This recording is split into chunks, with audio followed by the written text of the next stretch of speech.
come to feeling comfortable with that. Thank you.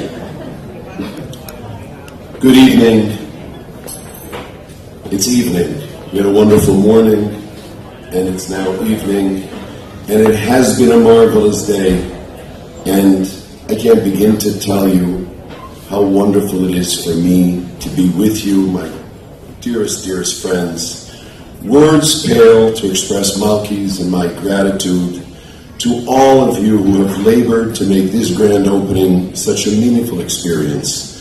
And to each of our guests, in particular those of you who have taken precious time out of your schedules and traveled great distances to be here with us. Let me say it once again on our behalf, thank you from the bottom of our hearts. As was mentioned this morning, 27 years ago, back in 1990, Gordon and Leslie provided us with initial funding for Shalva. Standing in the synagogue in Vancouver after morning prayers, Gordon told me, after my requesting the funds, I spoke to Leslie and we've decided to give you seed funding. Puzzled, I looked at him and I said, Gordon, this is not about agriculture. Yeah, that's what going in yeshivas for a long time and living in a tunnel vision with Yossi and being in the computer world and your whole world is focused in certain areas, that's where it brings you to. He had a good laugh and he said, I won't say the first word he said, but it starts with an I and ends with a T. Idiot. Seed funding means the initial first funds. Today, in retrospect, I realize that I was in fact correct. Seed funding is all about agriculture. And if you are also puzzled, allow me to quote from one of the earliest Jewish ethical texts, Duties of the Heart, written in Spain by Rabbi Rabbeinu Bachya over 1,000 years ago. Here's the quote. How astonishing, too, is the growth of food from seeds. For a single grain of wheat can produce 1,000 and more, while other types of seeds can produce towering fruit-bearing trees to provide our sustenance. Praise be the wise and gracious one who brings into existence such vast effects from seemingly small causes. The seed of Shalva was planted and it took root, initially with 4 children. You, my friends, watered and nourished those saplings, lovingly, and they developed into magnificent orchards and gardens. I'm delighted that you had an opportunity earlier to pause from your busy schedules and to stop and smell the flowers. On the foundations you have laid, we are now planting extensive new seeds and gardens that together with God's help, we will continue to water and nurture so that we know that we have done all that is in our power to provide for the critical needs of our fellow man.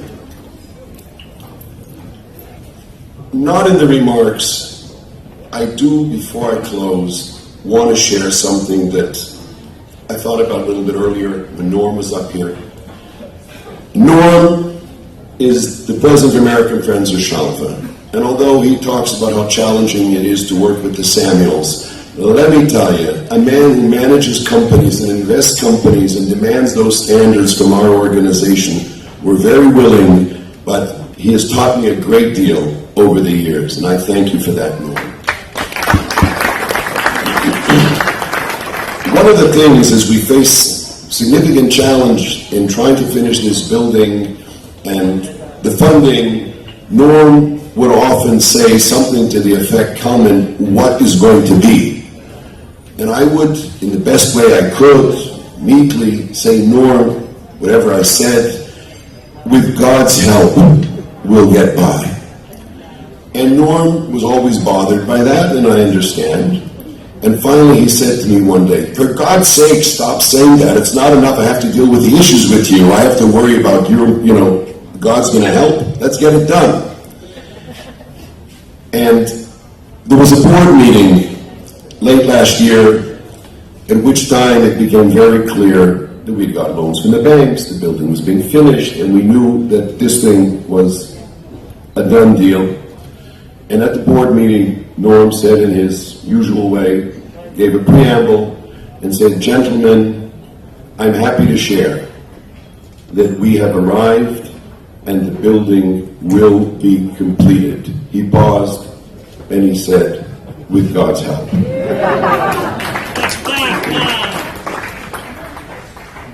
What I've come to realize is that Norm was absolutely right.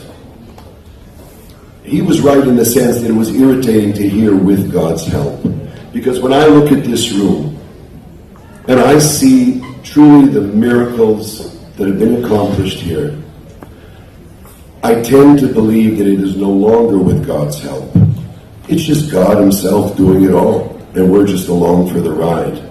So I want to thank you, and in closing, at great personal risk, I want to ask Malki to please stand up.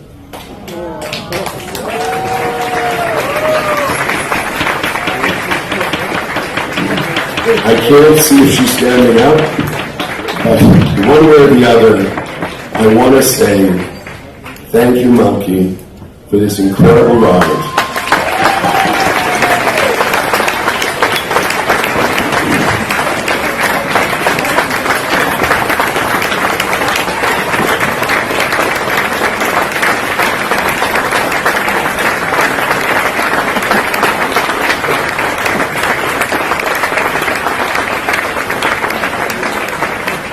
And my dear friends, allow me to close once again and say thank you, and I love you all so very much.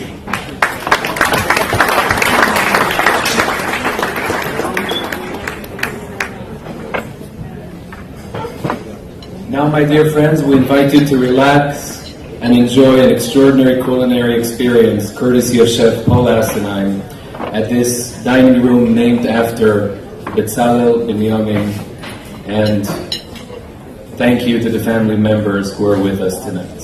Enjoy.